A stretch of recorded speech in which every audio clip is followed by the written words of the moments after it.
Hi, I'm Sam Connell. And I'm Kathleen Kraus, teen librarians at New Canaan Library. And we are here to record another young adult book brunch podcast. Is this our fifth one? I think it is. That's amazing, isn't it? We started back in March and here we are late July. So every month, Kathleen and I read a book along with some of our teen book brunch members, and then we record a podcast. Right now, the library is still closed to the public, but we're hoping to be open to the public soon. However, if you are home, you can still sign up for the teen summer reading program, the Read Less Traveled. Just go to our website, newcanaanlibrary.org, and you get all the information. We have weekly awards and prizes, and it goes until August 15th. So our drop this week, we do a drop every week on either a different craft or activity. And this week we are doing a beach bag pickup. So you get your own tote bag, some book recommendations from our collection. It should be a lot of fun for anyone who wants to finish up their reading for the summer reading program or just find some new reads. So we'll have a sign up for that drop and then you can pick it up next week. So let's get started. I have to tell you, I'm really nervous. I picked the book for this month and we read Nothing by Janne Teller. It's the winner of the prestigious Best Children's Book Award from the Danish Cultural Ministry. It's also a Prince Award honor book in the United States. So this was translated. It's a book in translation, which is something I always love for kids and teens and adults to read, just to get another perspective. The book is essentially about a group of seventh graders, and there is a boy in their class, Pierre Anton, and he decides one day to climb up a tree, and he basically jeers and mocks at them as they walk to school and walk home from school, and he insists that nothing matters, and it bothers these kids so much that they decide to look for meaning.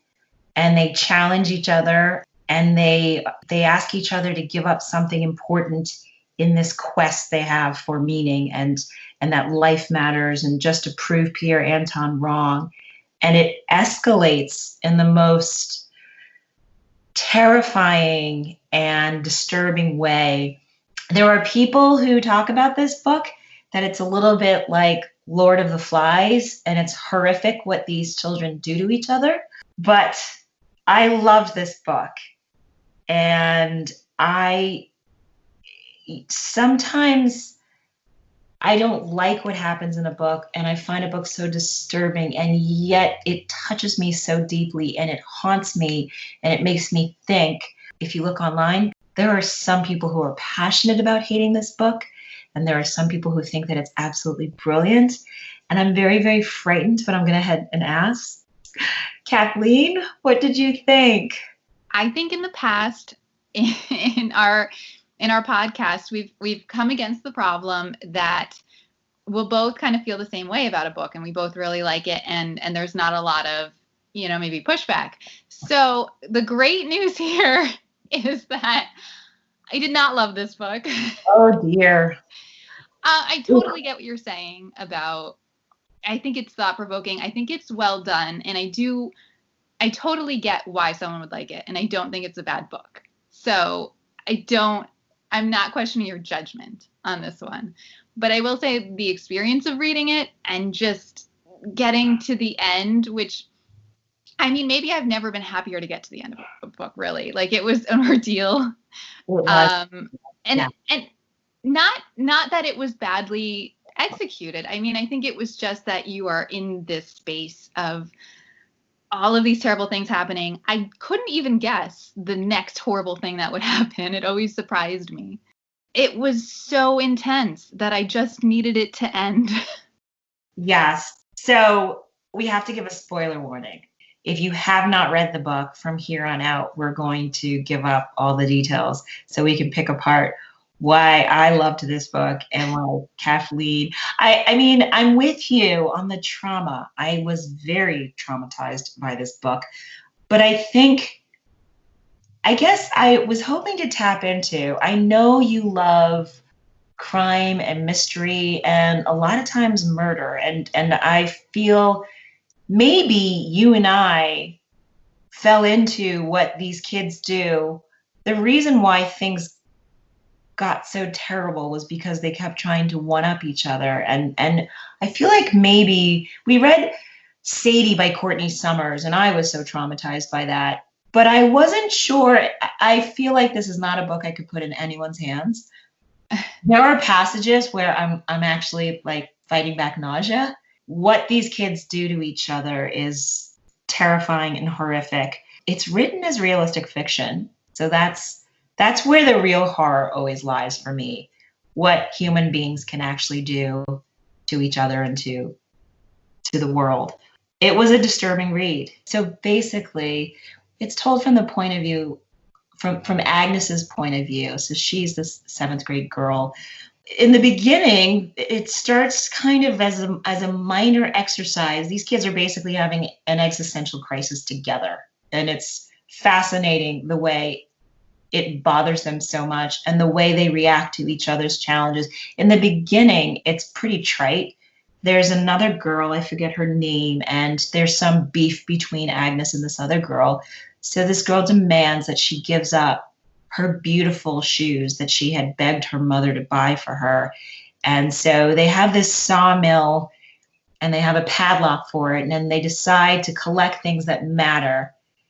And they challenge each other and they call each other out on, well, that doesn't really matter. And then so after the shoes, the kids get vengeful and nasty. There's a rape scene. And these children are enacting violence on each other. It escalates to cutting off hair, demanding that one of the kids cut off their hair. And then one of the kid gives up his prayer mat and he gets beaten by his father for losing his prayer mat.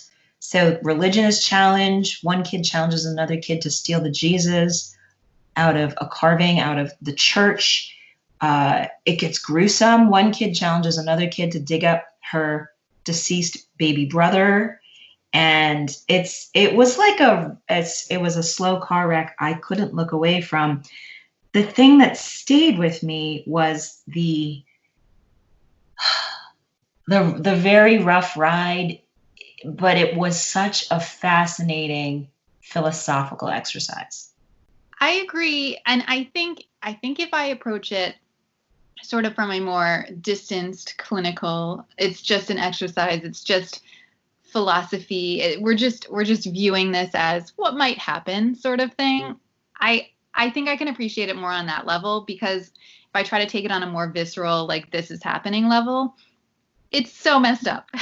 It is really messed up. So it escalates, and then there's this one scene where Sophie is asked to give up her innocence, and the reader is like, no. And just when you think it can't get worse, Sophie's experience transforms her, and she becomes sort of the coldest and the most vicious. I don't even really want to list it all out. It's just a horror story. But in the end, I thought every time I think it can't get worse, it did get worse. And they demand that they cut off a boy's finger. He's the musician. It brings together the horror of all of these things. And in this search for meaning, it escalates. And that's when the parents get involved, the police get involved. And then this pile of meaning, which this is over the course of months. This is sort of a semester where, some weeks will go by and they recover from some trauma and they think, sometimes it's the quietest kid that demands the most horrific thing. And because once one of the kids feels that something terrible personally happened to them and they gave up something that meant the world to them, that meant their existence, they get a little bit vicious. And so they don't feel that they have a voice when things do escalate, because the answer is always, well, I gave up something that devastated me. And that's, we are seeking meaning. And there's even a point where they say, if it's not painful, it doesn't matter. So they're trying to figure out what matters. And they go about this in this sort of horror story way. It's funny that you talk about, eventually it escalates to the point where the parents get involved, because one of my notes was just, where are the parents? I mean, it's this strange thing where it's not like they're on a deserted island or something. I mean, they're in their homes, but all of this, they have this whole secret life, this whole secret world. They're sneaking out, digging up graves. I mean, and I think it does involve a certain, I think you have to kind of suspend your disbelief. But just the idea of all of this stuff going on, and they have no idea until the end. And then the world kind of gets involved and weighs in on whether it's this profound piece of art or if they're, little monsters. Yeah, that's pretty wild. So another twist that you don't see coming is that a museum gets involved. And first, the kids get in a tremendous amount of trouble for like the violence and the thievery and the desecration of important things and beliefs. And they do such horrific things. And then you're reminded their children when they're like, I'm sorry, I won't do it again. The contrast is so startling. And so they're just basically in a lot of trouble. Two kids are in the hospital, one without a finger, one beaten for the second time because then the father discovers where his prayer mat has ended up. And then they decide Agnes secretly phones the local papers, and there's a whole article written about it. And then the museums find out about it, and a museum offers them a tremendous sum of money. And what's really shocking is that this sort of changes the tune for all the adults. And then, suddenly the adults are like, this is incredible. Of course, this is art. What these children have done, this exploration, this seeking of meaning, but the ending. So I'm sure you were relieved to get the ending. It's a harrowing read. I think what I kind of like about this book was how much it shocked and stunned me. There were a few things I read that shock and stun me. And I think a lot of times, for a lot of the haters for this book, I didn't find it gratuitous. I felt that every step along the way was this exploration of what are your belief systems and what does matter to you and how do you define yourself. And I mean, it's a valid question to ask, what does matter? Nihilism is the belief that nothing matters. And this Pierre Anton, what a great character. He just sits in a tree and he's throwing plums and he gets under their skin. What did you think of the ending? Were you relieved? Were you upset? Did it stay with you, or do you want to just toss this book back and never return? I mean, I will say that, there are all these points. I didn't expect a dog was going to get beheaded. There are all these things that I didn't see coming. Yeah.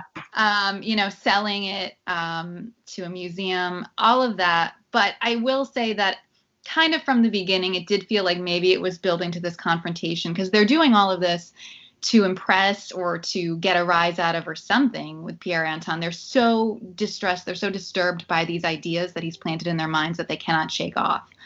And so I did think it was interesting. I mean, he seems sort of like, Socrates or somebody, like this gadfly type figure who is just, he's just poking them. He's just like, what about this? And they're just destroyed by it. And so from that, it just felt like they're not going to be able to rest really until they have this kind of explosive confrontation with him. So I guess I wouldn't say I was shocked that they killed him, but at the same time, oh my God. Yeah. So so as I'm reading this book, I'm like, I'm so disturbed, but I also feel like, wow, this is brilliant. As the author challenges everything that anyone can believe, and how she does it through the eyes of these young children, this innocent exploration for meaning, which just taps into the darkest, basest feelings they can have in terms of greed and hate and revenge. And it's a little sadistic at some points. As I'm reading it and thinking about its similarity to Lord of the Flies, I thought I reached that final confrontation when they chop off John Johann's middle finger or his whatever finger he uses to play. And I remember thinking to myself, well, at least he didn't kill anyone. Oh, no. And then that final confrontation. And she also, I mean, the author has this incredible pacing where some of the roughest chapters are just one sentence, and I think it was, and Pierre Anton, he had us again. He kept outsmarting their thinking. And the more they looked for meaning and the more they thought they could convince him, the more they get him out there, he would say something and it would devastate them that they were completely wrong. And I remember that, as he finally agreed, basically what happened was they tried to kill each other. They go back to the pile and they break out into a fight. And with every feeling that has been pent up, they physically attack each other. And then Agnes runs to find Pierre Anton. And even though Sophie couldn't get him to come down the tree when she was the last one believing in what they did, Agnes managed to get Pierre Anton there. And she says, and he says, oh, if it's, nothing matters, it's not worth fighting for. And then he turns his back on them. And she said that was his one mistake. And they completely attacked him and killed him and then set the entire thing on fire. And the way the kids react to that, they each come back to it and they don't get caught. The parents think that it's an accident and a fire, and they each keep some of the ashes in a matchbox or in small containers. My favorite, I'm going to read you my favorite. I was online, and like I said, it was really polarized. It really makes you think, but you really need to have the stomach for this book. I think if it were just sort of a simpler exercise, it wouldn't or stay with me or make me think about the meaning of life the way I did with this one. But my favorite thing that I read online was one person's, Mike M. When people were like, hate it, one person was like, brilliant. Mike wrote, buy 2 copies, burn one, and keep the ashes in a matchbox on your desk.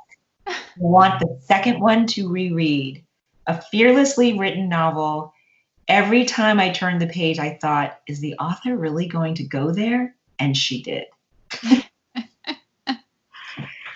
So, do you forgive me for picking this book? I do. And I will say that there is definitely something exciting about a book that does things you don't expect a book to do, or maybe don't even want a book to do, but just that feeling that it's going to push the envelope and it's going to make you dissect it and feel uncomfortable feelings about it. I mean, I fully admit that part of my dislike of the book just comes from it's so bleak and it just brings me down to this level of just like, does anything matter? So I think, it's successful in that sense. Let me ask you a question though. So you love mysteries and you enjoy even murder mysteries, and some of the murder mysteries are gruesome. What was it about this? Was it because they were children? Was it because it was under this concept of seeking meaning and making violence a cerebral activity? Like how do the two silos work? I think that's a really great question, because this is something that I was struggling with when I was reading it, because I'm not opposed to these dark books usually. And I was thinking of even like, is there a type of murder mystery I like? But even like, I don't mind, like even slasher movies or things like that are really gory. I don't love gore, but I mean, if I can get past it if it's a compelling story. So I was just thinking, why is it that these scenes of violence and they're just so vivid? Why was that really bothering me to this level? And I think, I mean, I'm not totally sure, but I think part of it maybe was just there's something a little bit unreal or removed about things like that. And I just think the way you see them weaponizing things of value and making the things they care about their vulnerabilities and just we do that in real life. I mean, there was something very real about that and something very depressing about that. So it wasn't this remove for me where I could kind of look at it as a puzzle or, just sort of a fun mystery. It was just like, no, this is just what might happen. It's real. So, okay, so let me ask you another question. Do you like anything in the genre of existentialism? For me, I guess I was an English major and I really enjoyed those classes. Like I enjoyed reading Kafka and Camus I loved The Unbearable Lightness of Being by Milan Kundera. I kind of like these books where you're these characters go through these lives and it's realistic fiction but completely unbelievable what's actually happening. That's a good, because I'm thinking about it. I'm like, I didn't like Camus. So. I do like Kafka, but I don't know. I mean, it's tough. I think there is something about that. And it's like, I can see why it's good, but there's just something where it's like, oh, I don't even want to open that door. I get that. I think, I actually really enjoy it, but I have to be in a certain mindset. And maybe beach reads is not an existential read. It's good for like cold, dark, and dreary days. But did you want to share a quote, or do you want to just leave it at that? I can share a quote. Yeah, let's. And I do think, obviously I don't know what it would have sounded like in Danish, probably it was originally. Mm-hmm. But even the translation, I think, and I liked too that there is a note from the translator at the end. So that kind of was interesting too, to illuminate sort of the choices that I think it's a woman or a man, I'm not sure, he or she made. Mm-hmm. But it does sound, I do like the writing even just in the translation. So I did think it was very thoughtful and it's not complex in terms of, they're very short sentences, but they pack so much thought. So this is toward the end. I didn't tell anyone about my doubts. I was afraid of Sophie, but it wasn't just that. It was nice inside the fame and the belief in the meaning, and I didn't want out of it, because beyond that, there was only the outside and nothing. So I carried on parading myself around and looking superior, exactly as if I really had found the meaning and had no doubts whatsoever. It was easy enough to pretend. To be sure, there were still a lot of people against us, but the very intensity of the fight over the meaning of the heap of meaning could only indicate that the matter was of the greatest significance. And significance was the same as meaning, and the greatest significance was therefore the same as the greatest meaning.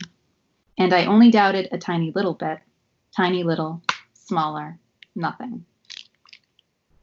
Oh, yeah, I actually love the writing. I love that quote, mostly because you included that device she was using throughout that book, the superlative, that growing.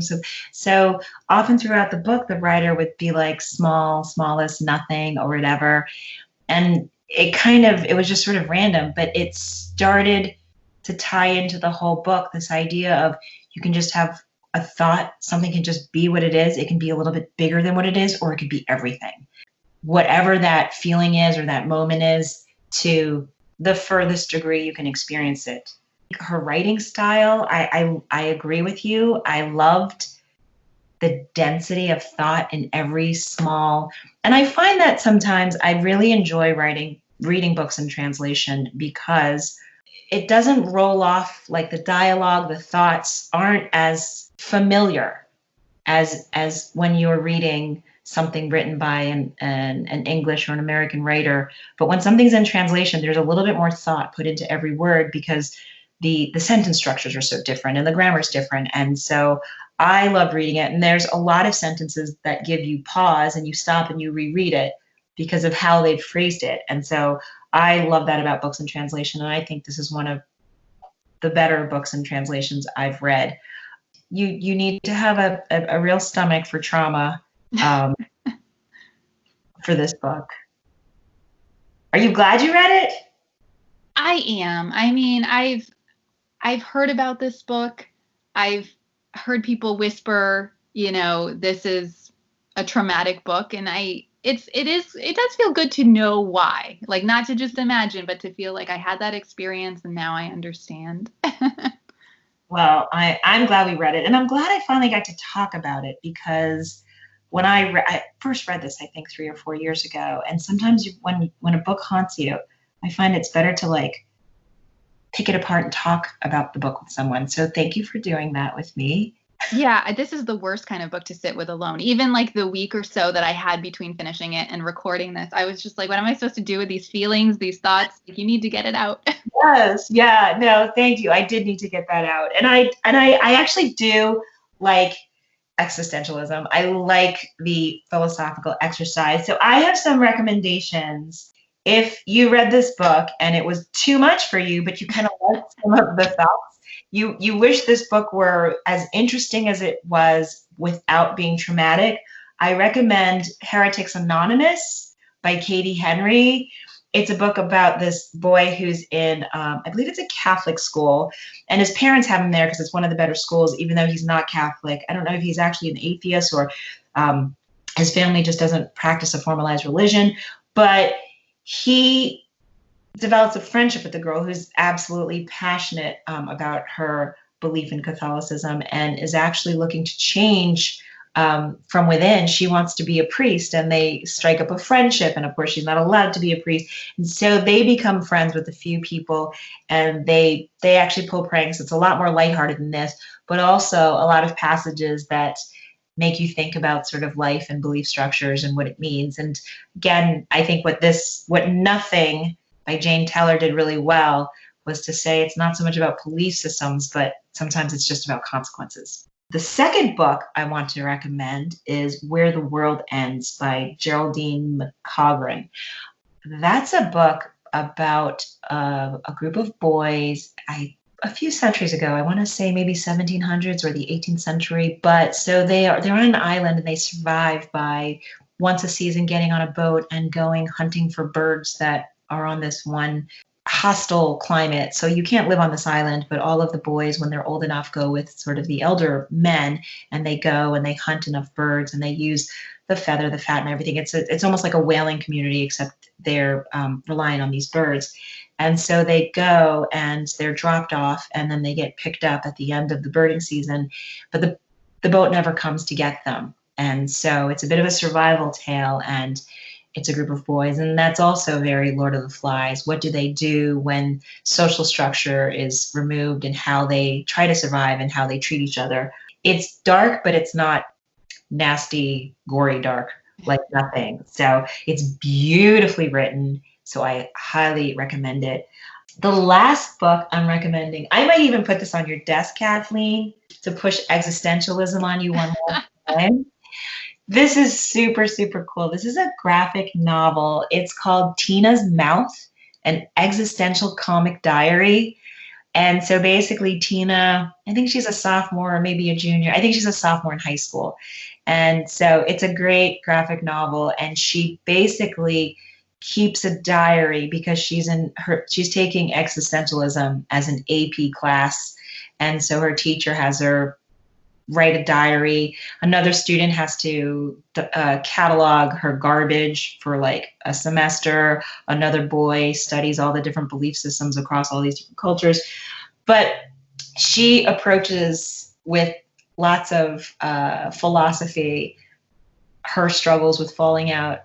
She has a big falling out with her best friend. She has the typical teen struggles. There's this boy she has a crush on, and how he treats her, and she sort of alone, and how she deals with her family and all of their cultural differences. It's very well written. It's very funny. It's very lighthearted. So it's existential light. If you're so if you're into it, and it's super fun. And also just other things. The Little Prince is it's a children's book, but it's sort of the same kind of thought of, what matters in the world as a cerebral exercise. And also The Giving Tree by Shel Silverstein, if you want to go back to kinder, gentler philosophical reading. So that's it. So what should we read next time? All right. Oh, I'm so excited. So I think we talked about this, that the high school cart, we were both really excited about it, and we still have it for another month. So I wanted to pick a book off of that cart.